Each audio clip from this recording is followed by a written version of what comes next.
La entrevista en Revista 907. Hablemos de la muerte.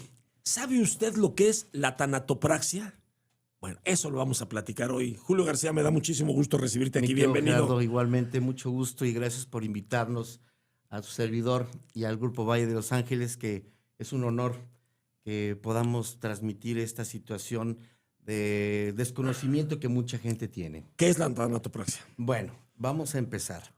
A mí sí me gustaría que la gente, que no es su obligación, pero sí es bueno saberlo, sepa la diferencia entre una necropsia o un embalsamamiento. Ok, claro. Es muy importante esto porque ustedes saben que una necropsia es aquel estudio que hace el Ministerio Público para poder saber determinar las causas exactamente de una defunción.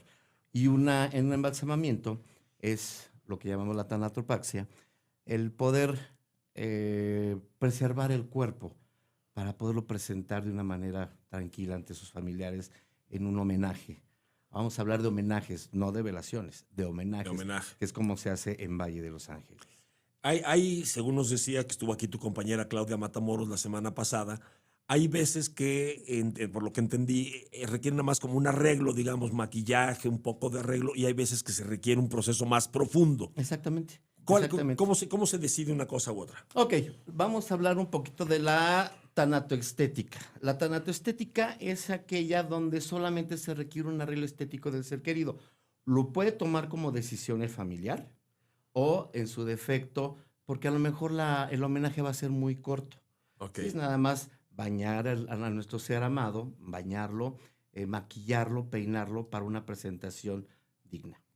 Y la tanatopraxia o el embalsamamiento solamente se va a determinar cuando el cuerpo lo requiera, si el homenaje va a ser largo, si lo vamos a trasladar, si el cuerpo lo requiere por algún tipo de enfermedad.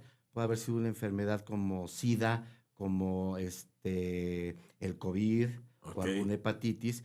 ¿Por qué? Porque lo que vamos a hacer por medio de extracciones y de inyecciones, hacer que el cuerpo se preserve, se conserve y que todo lo que son los bichitos que van a hacer que el cuerpo se descomponga, pues detenerlos. O sea, preservar el cuerpo más que nada. Cuando dijiste extracciones, es sacar una serie de líquidos, digamos, estamos hablando exactamente extraerlos por medio de la aorta y la carótida. Se hace una pequeña incisión a la altura del cuello. Se sacan las dos arterias. Por una se va a inyectar el líquido de cavidad, por el otro va a drenarse la sangre hasta dar toda la vuelta, todo el circuito de las arterias con un buen masaje. Nosotros los líquidos que utilizamos en Valle de Los Ángeles son líquidos muy semejantes a la sangre para regresarle ese tono rosado al cuerpo. Okay. ¿Sí? Y por medio de masaje y de inyección, el cuerpo quede como si estuviera dormido. Oye, ya me salieron varias preguntas. Bueno, tú tienes más de 35 años en el medio funerario. Es correcto, Gerardo. ¿Cómo decidiste? O sea, ¿en qué momento, así como hay alguien que dice yo quiero ser doctor, yo dije yo quiero hacer programas de radio, ¿tú en qué momento dijiste yo quiero trabajar en una funeraria? Fue un accidente mero, por ahí de los 90 hubo una situación muy desagradable en el país. Yo estudié mercadotecnia y tenía un negocio de impresos. Fue cuando aquel famoso lunes negro que se cayó el mercado. 94, y ¿no? me tronó el papel. Entonces, en la desesperación, me acuerdo que le hablé a mi papá por teléfono. Dije, padre, me quedé sin trabajo, ayúdame, por favor. Ahí dijo, muévete, ya estás grandecito, por favor. Ya en el DF es muy difícil encontrar trabajo a ciertas edades. Y más que nada, ya sabes, o tienes mucha experiencia o te hace falta experiencia. Entonces, en aquel entonces, mi papá, que en paz descanse, muy amigo del director general de Alcázar Hermanos. Okay. Le comentó, le dijo de mi perfil, y fue el que me dio la oportunidad de entrar al medio funerario, pero con engaños. Él me dijo que yo no tenía que ver nada con los seres queridos, nada. Yo nada más iba a vender ataúdes y todo contento. Pues decidí entrar al Alcázar Hermanos y ahí fue donde empecé mi situación funeraria hasta la fecha. Oye, fíjate que hace rato tocaste un punto que se me hace interesantísimo. ¿Cómo vivieron? Porque ustedes en la época del COVID, que fue un tema muy fuerte, porque sobre todo al principio no teníamos idea de lo que estaba pasando, no teníamos idea de qué tan agresivo era, estábamos... Ni siquiera creíamos no en México, estaba en todo el mundo, no sabíamos. Claro. Y pues tratar con las personas que llegaban para que las arreglaran, pues había mucho miedo. ¿Cómo lo vivieron ustedes? Híjole, Gerardo, mira, Te lo voy a comentar, yo creo que es el momento más difícil de mi vida, no como funerario, como ser humano, Como ser porque humano. como te lo dije, fue una situación en donde no creías lo que estaba pasando.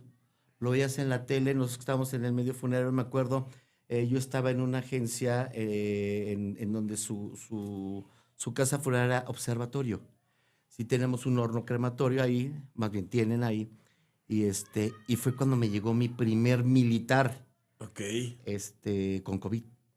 Pero para esto te obligaban a vestirte como astronauta, ya sabes, un traje Tyvek, 2 cubrebocas, anteojos.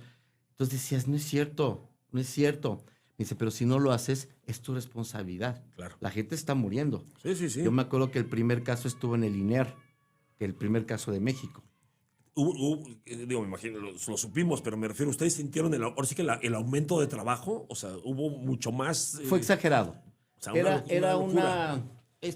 nosotros, había un pasaje dentro de la casa funeraria, un pasillo muy largo, pues que te estoy hablando de unos 100 metros aproximadamente, no sé, muy largo. Y llegó un momento en que estaban apilados los cuerpos en bolsas, en doble bolsa Doble bolsa. de mortorias, y uno encima del otro nada más con un número. Entonces pasaban días, de verdad días, y los cuerpos seguían apilados, y cremábamos y seguían yendo y seguían llegando.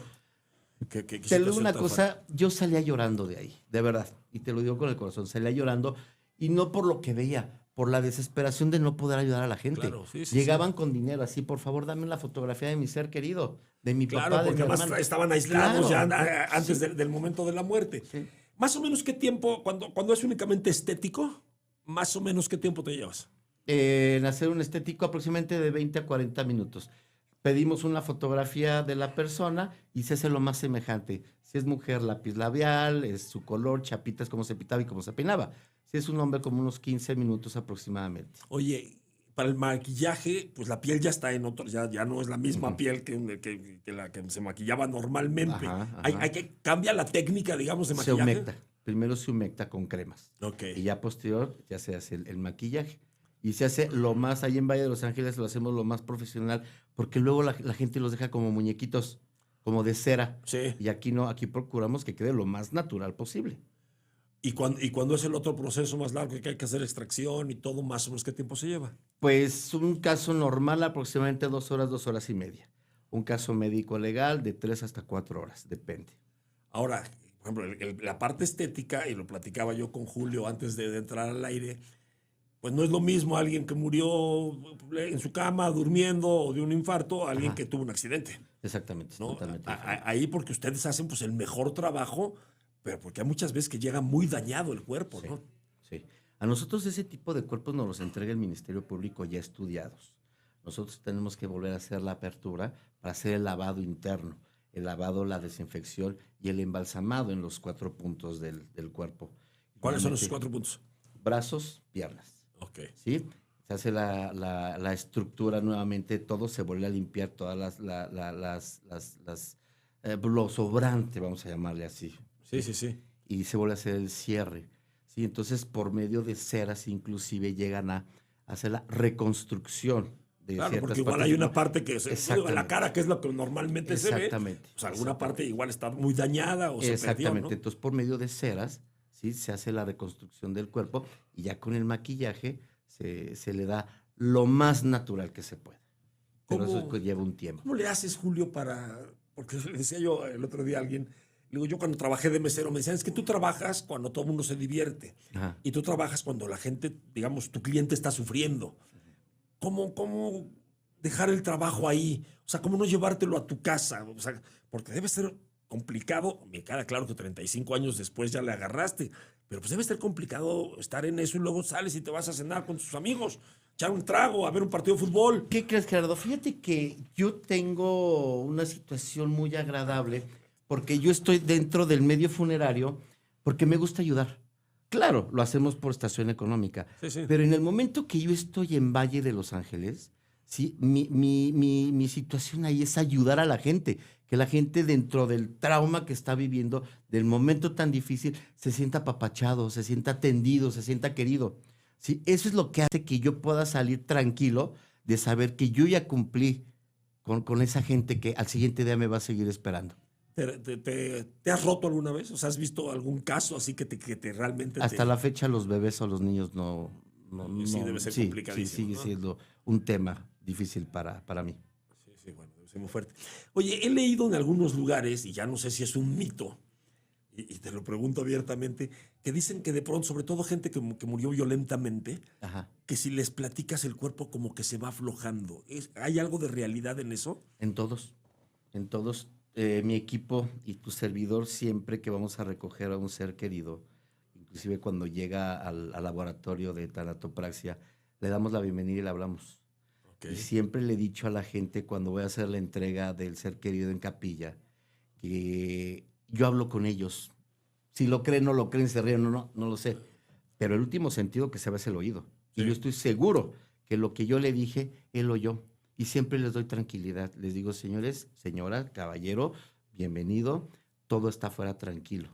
Puede estar tranquilo, lo vamos a tratar como rey. Porque eso sí, ahí en Valle tratamos a los seres queridos como reyes. Son personas que no se pueden defender. Sí, claro. Entonces, ¿qué quiere decir? Que toda la ética, todo el amor y todo el profesionalismo a esa persona. Oye, ¿y qué te ha tocado de anécdota? Platicábamos antes de entrar al aire, y te lo digo porque lo pensé después. O lo voy a invitar de nuevo a Julio para que platiquemos un día específicamente de experiencias paranormales, esotéricas, que seguramente hay muchas. Pero bueno, de anécdotas, las cosas, la manera en la que los familiares piden que se visten, te ha de haber tocado ver cosas muy extravagantes, ¿no? Sí, es demasiado. Cuéntame alguna, ¿De cómo la manera de cómo los visten? Ajá, de cómo te piden. Bueno, tuvimos un servicio, no fue aquí, fue en otra parte, que era una persona que se dedicaba a bailar en tuburios. Y nos pidieron ponerle un vestido como tipo Las Vegas, Okay. de vedette de Las Vegas. Onda cabaret. Sí, que nos costó un trabajo ponérselo porque ya el cuerpo no daba, ya estaba hinchada. Ok. Por más que se le hizo el embalsamamiento, ya no. Entonces, para meterle el cuerpo, sí tuvimos que pedirle a que nos autorizaran a abrir el traje por atrás y ponérselo nada más sobre. Dice, pero no, queremos que se le vea la cinturita, Dios santo. Mandé comprar. ¿Cuál cinturita? ¿De dónde la sacamos? ¿No? Mandé comprar un pedazo así de plástico para pues así con el perdón de ella, hacerle la cintura. Y quedó. La bronca era el penachote que tenía. Que tenía. ¿Alguna otra que te acuerdes? No solamente de vestimenta, ¿alguna anécdota positiva o negativa que hayas vivido? Más allá de lo esotérico, que eso le dedicamos una sesión. Una muy positiva, que por cierto le quiero mandar un saludo, no voy a mencionar su nombre. En una de las agencias en donde estuve, falleció el hijo y la hija en diferentes tiempos de una persona que estimo mucho, y su velación no fue en ataúd. Llevaron una cama y pusieron a su hija, que fue la última, como si estuviera dormida en la sala de velación. Órale. Eso sí estuvo fuerte. Sí, claro. De verdad, fuerte. Entonces, todas las personas los que íbamos a darle el pésame a mi querido amigo, pues veíamos a su hija dormida en su cama. Tú debes saberlo que en los principios del siglo pasado se utilizaba que se tomaban fotos con los muertos, ¿no? Ajá, exactamente. Y los hacían parecer como si estuvieran dormidos, o en algunos casos inclusive hasta les abrían los ojos, ¿no? Sentados, parados, claro que sí. Oye, cuando pensamos en este tipo de cosas, hay un tema que a mucha gente nos cuesta trabajo, que es el olor. Ajá. Hay un olor especial. Sí. ¿Te tapas de alguna manera o ya te acostumbraste? No, nunca te llegas a acostumbrar. La verdad, no te llegas a acostumbrar. El equipo de embalsamadoras que tengo en Valle de Los Ángeles es muy profesional. ¿Cuántos son? 3 mujeres. 3 mujeres. 3 mujeres usan doble tapabocas. Ok. Pero yo que tengo 20,000 años en el medio, de repente sí entro a checar, a ver todo esto. Porque sí quiero decirte que al laboratorio nada más están ellas, ¿eh? No entran operados, no entra nadie. Llego a entrar yo para ver la supervisión y los tiempos. Y sí te bota el olor de repente, así de, caramba. Sí. Sí, nunca te acostumbras. No te acostumbras. Te acostumbras cuando estás adentro y pasan los 3 minutos reglamentarios. Pero si tú entras de golpe... Te da golpe. Sí, claro. ¿Tienes hijos? Sí. ¿Y ellos están en el sector funerario? Ninguno. O sea, soy el único que se encarga de lo difícil. No hubo manera que oye, hijo, sigue con mi carrera, ¿no? No, ninguno. No, pero es que sí es un tema complicado, ¿no? Oye, ¿y alguna experiencia negativa así de algún trabajo que es chino, no me quedó, no pude, no, a ver, estaba muy dañado o no hubo manera de sacarlo medianamente bien? No, fíjate que gracias a Dios no todos han salido bien. Hubo uno que hasta la fecha fue el más difícil que he tenido en toda mi vida funeraria, y fue un trabajador de Telmex en la Ciudad de México que resbaló en un cubo en un ascensor, y con un cable tenso se partió totalmente a la mitad. Uf. Lo tuvimos que reconstruir, nos tardamos aproximadamente 8 horas. Fue lo más difícil que pasaba, pero salió bien. Julio, para dejar picados a las personas que nos están escuchando, una anécdota esotérica, cuéntanos. Una, y otro día te invito y nos platicas más. Bueno, una sencilla. A ver, una sencilla. No sé cómo andemos de tiempo, para pero abrir una boca. sencilla. Ok, estaba yo en una agencia funeraria y trabajé en la noche. Estaba en la recepción, estaba el trabajo tranquilo, y nada más vi como una persona sale de una capilla y se pasa a la otra. Alcancé a ver su suéter azul. Me puse así, la verdad, sí me sacó de onda en el momento. Claro. Después me puse a pensar, no, pues si no hay nadie. ¿Y qué será? Como a los 45 minutos regresó a la capilla. Y a partir de ese día, esa capilla se abre y se cierra sola la puerta. Todos los que trabajan ahí han visto cómo se abre y se cierra la puerta. Solo la puerta. Ese es el principio de Debes tener muchísimas. La próxima vez nos platicas para que vayas recordando. Te agradezco mucho, Julio. Julio García, te agradezco. Es interesante, es un tema que, aunque yo insisto, la muerte nos atañe a todos, pero este tema, como bien dices, pues lo vemos poco, no lo conocemos, no vemos lo que hay atrás. Sí. ¿No? Te agradezco muchísimo, fascinante, Julio. Gerardo. Te agradezco muchísimo. Vamos a un corte. Falta Laura Caballero con Psicología, Manuel Guadarrama con el tema de seguros. Estamos en Revista 907.